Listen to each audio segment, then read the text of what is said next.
बिस्मिल्लाहिर्रहमानिर्रहीम, अस्सलाम वालेकुम। लाखों करोड़ों दुरूदो सलाम मोहम्मद मुस्तफ़ा सल्लल्लाहु अलैहि वसल्लम और आले मोहम्मद पर। मैं हूँ उमर दराज गोंदल और आप मेरा फेसबुक और यूट्यूब चैनल देख रहे हैं। नाज़रीन, मैं आपको सबसे पहली बात ये बताना चाहता हूँ कि जो मौजूदा हुकूमत है ये सिर्फ और सिर्फ जिस काम के लिए आई है वो रात गए इन्होंने काम कर दिया है और बदला ले लिया है। चूँकि ये इस वक्त सिर्फ और सिर्फ अपने उस चीज़ को कि इमरान खान हुकूमत में 3.5 साल कैसे आ गया और इनको हुकूमत कैसे नहीं मिली, और फिर हुकूमत में आने के बाद जो मुकदमात बने, जो सारा कुछ, उन सारी चीज़ों को लेके इस हवाले से रात को इन्होंने एक ऐसा काम कर दिया है जो यकीनी तौर पे सिवाय इसके बदला लेने के अलावा कुछ नहीं है। लेकिन इनकी सारी की सारी हिकमत अमली नाकाम होती हुई दिखाई दे रही है। लेकिन मैं आपको कुछ बातें बताना चाहता हूं। सबसे पहली बात यह है कि हुकूमत हवास बाख्ता हो चुकी है। हवास बाख्ता होने के हवाले से मेरे पास जो दूसरे नंबर पे खबर है वो ये है कि इमरान खान के हवाले से कुछ पाबंदियां लगा दी गई हैं, और वो पाबंदियां सिर्फ इमरान खान के ऊपर नहीं, कुछ और शख्सियात के ऊपर भी हैं। इससे क्या फर्क पड़ेगा, दूसरे नंबर के ऊपर बात करूंगा। और फिर तीसरे नंबर के ऊपर चल के इलेक्शन कमीशन ने आज एक फैसला महफूज किया था, और वो फैसला सीधा साधा किसी भी आम आदमी से आप पूछेंगे तो वो तहरीक इंसाफ के हक में आना चाहिए था, लेकिन इलेक्शन कमीशन ने एक हाथ किया है। मैं आपको बताऊंगा कि वो हाथ क्यों किया है। नून लीग को एक फेवर दी गई है,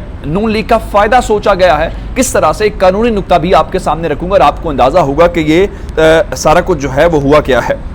और फिर उसके बाद ऐवान सदर से मेरे पास एक बड़ी खबर है।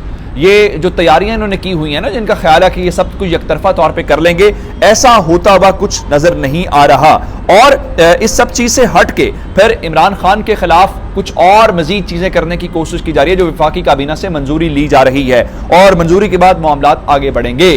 लेकिन कप्तान तप गया है और कप्तान ने अब इन सब किरदारों को रगड़ा लगाने का फैसला कर लिया है। ये तमाम डिटेल्स आपके सामने रखूंगा। लेकिन अगर आपने अभी तक चैनल सब्सक्राइब नहीं किया और आप चाहते हैं कि आपको मुस्तनद और बर वक्त खबरें मिलती रहें, तो हमारा चैनल सब्सक्राइब कर लीजिए, बेल आइकन के ऊपर क्लिक कर लीजिए, ताकि हमारी आइंदा आने वाली वीडियोस बर वक्त आप तक पहुंच रहे।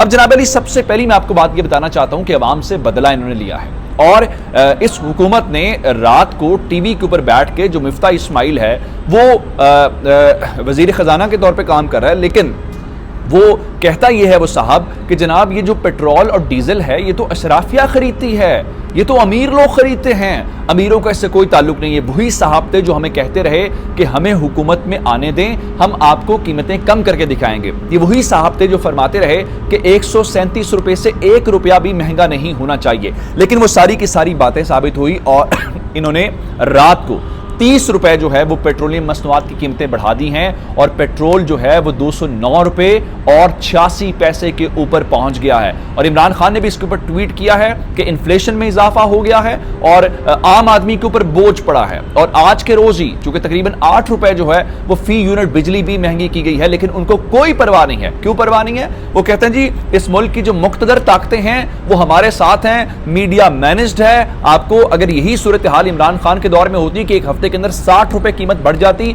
तो इस मीडिया ने आसमान सर पे उठाया होता। लेकिन वो इस वक्त मुकम्मल खामोशी इख्तियार किए हुए हैं। उस खामोशी का उसकी रीजन क्या हो सकती है? उसके पीछे वो टॉप मैनेजमेंट है जो सारी चीजों को लुक आफ्टर कर रही है, या उसके ऊपर इन चीजों को देखिए। मिसाल के तौर पे कैसे आपने देखा कि वैसे वो फरमाते हैं जी खजाने के ऊपर बोझ है और हमारे पास जहर खाने को पैसे नहीं है, लेकिन मीडिया में अरबों करोड़ों के इश्तिहारात दिए जा रहे हैं, जिसकी बुनियाद के ऊपर आपका मीडिया जस्टिफाई कर रहा है कि ये पेट्रोलियम मसनूआत की कीमतें बढ़ाना कितना ज्यादा जरूरी है। ये सबसे बड़ी बात है। दूसरे नंबर के ऊपर इमरान खान की जो उनके ऊपर पाबंदी लगाई गई है, मैं आपको बताता हूं। आपको अंदाजा है कि उन्होंने समी इब्राहिम को एक इंटरव्यू दिया था कल रात को, और उस इंटरव्यू के अंदर उन्होंने बात की थी कि अगर मुल्क डिफॉल्ट कर गया, और डिफॉल्ट किन की वजह से करेगा, ये जो आपने इक्तदार में लाके बिठाए हैं। और फिर इमरान खान ने आज न्यूट्रल्स के हवाले से भी कहा एस्टैब्लिशमेंट से कि आप न्यूट्रल लेना चाहते हैं रहें, लेकिन ये मुल्क के घुटनों में बैठ जाएंगे, ये मुल्क की जो है वो बुनियादें हिला के रख देंगे। उस सारी चीज को बचने के लिए किया गया है, पैमरा ने फौरी तौर पे वो जो इमरान खान का इंटरव्यू है उसके ऊपर इन्होंने क्या किया है कि पाबंदी लगा दी है, उस शो के ऊपर पाबंदी लगा दी है। हत्ता कि मीडिया को कहा गया है कि आप उसके किसी पार्ट को भी जो है वो नशर नहीं कर सकते। उसके अलावा मैं आपको एक और खबर दे देता हूं। राना सनाउल्लाह की ज़ेरे सदारत एक इजलास हुआ, और उस इजलास के अंदर इन्होंने फैसला क्या किया है इन्होंने इमरान खान के खिलाफ बगावत का मुकदमा जो है वो बनाने का फैसला कर लिया। मैंने आपको ये खबर दी थी, मैंने आपको कहा था तकरीर के ऊपर भी पाबंदी लग सकती है और इमरान खान को गिरफ्तार भी किया जा सकता है। उसके अंदर इन्होंने आजम नजीर तारड़ बैठे हुए थे, सरदार रियाज सादिक थे और उसके अलावा जो कमर जमान कायरा हैं वो मौजूद थे। ये सब लोग थे। इन्होंने सिफारिश कर दी है। अब इसका इजलास जो है अगले हफ्ते तक मुलतवी कर दिया गया है और कमेटी का अगला इजलास पीर के रोज होगा, जिसमें इमरान खान के खिलाफ बाकायदा काबीना मंजूरी देगी और वजीर आजम के अप्रूवल के बाद उनके खिलाफ मुकदमा दर्ज कर लिया जाएगा।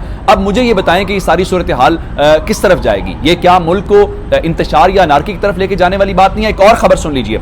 आज तहरीक इंसाफ का एक केस लगा था इलेक्शन कमीशन में। केस क्या था कि जो अरकान डी सीट हुए हैं उसमें 5 रिजर्व सीटों वाले थे, उसमें 3 खवातीन थी और 2 माइनॉरिटीज थी। और उन्होंने क्या कहा, उनका आप हमारा नोटिफिकेशन जारी करें, जो हमने मुतबादिल नाम दिए हुए हैं उनको नोटिफाई करें। लेकिन इन्होंने क्या किया कि नून लीग इलेक्शन कमीशन के सामने गई। पहले तो उन्होंने कहा जी नहीं, आप एक काम करें कि आप जो मौजूदा असेंबली की मेंबरशिप है, जिसके पास जितने नंबर हैं, आप उसकी बुनियाद के ऊपर फैसला कर लें। मतलब ये रहा कि तहरीक इंसाफ के 20 लोग कम हो गए हैं, जो डी सीट हुए हैं, तो तहरीक इंसाफ की सीटें कम हो जाएंगी। अब ऐसा हो नहीं सकता था, तो फिर एक और काम किया गया। फिर उनको एक और ऑप्शन दी गई जो उन्होंने अपनी असल पिटीशन के अंदर भी नहीं लिखी थी।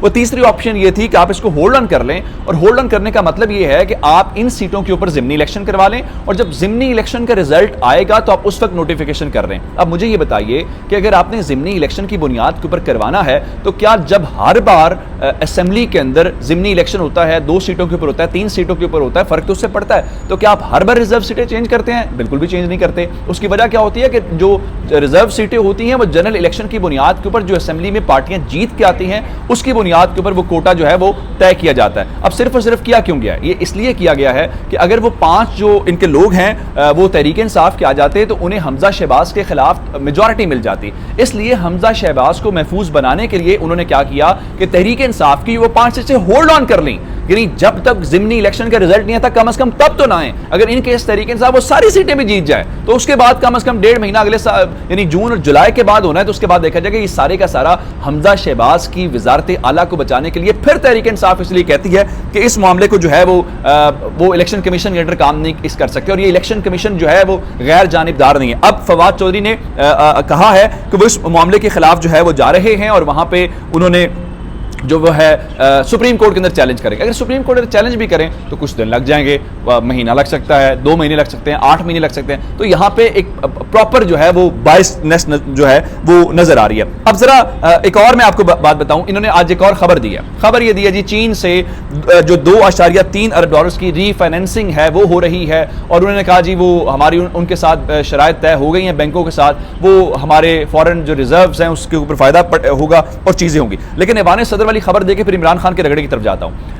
ऐवान सदर के अंदर इन्होंने जो नैब लॉस हैं वो कौमी असम्बली और सेनेट से मंजूर करवाने के बाद वहां भेज दिए। अब सदर ने उसके ऊपर दस्तखत करने हैं तो ही वो बिल बनेंगे। अब इस बारे में सदर ने उसके ऊपर दस्तखत करने से इनकार कर दिया है, और उनका ख्याल ये है कि नैब कवानीन के अंदर जो तरमीम की गई हैं उसके लिए शरीफ खानदान, जरदारी फैमिली समेत जो तमाम बड़े बड़े खानदान हैं इनको NRO दिया गया है। लेकिन जाहिर बात है उसके ऊपर क्या करेंगे, वो इसके ऊपर ये करेंगे कि ये फौरी तौर पे वापस भेजेंगे और ज्वाइंट सेशन के अंदर लेके जाएंगे, और ज्वाइंट सेशन के अंदर जो है वो अप्रूवल हो जाएगा। अब आते हैं जो वजीर इमरान खान हैं, उन्होंने किस तरह से, जाहिर बात है ये इमरान खान के खिलाफ एक घेरा तंग किया जा रहा है, वो मुख्तलिफ हीले बहानों से पाबंदियां लगाई जा रही हैं, तकरीर के ऊपर है, शो के ऊपर है, इलेक्शन कमीशन के जरिए है, कुछ और हीलो बहानों से।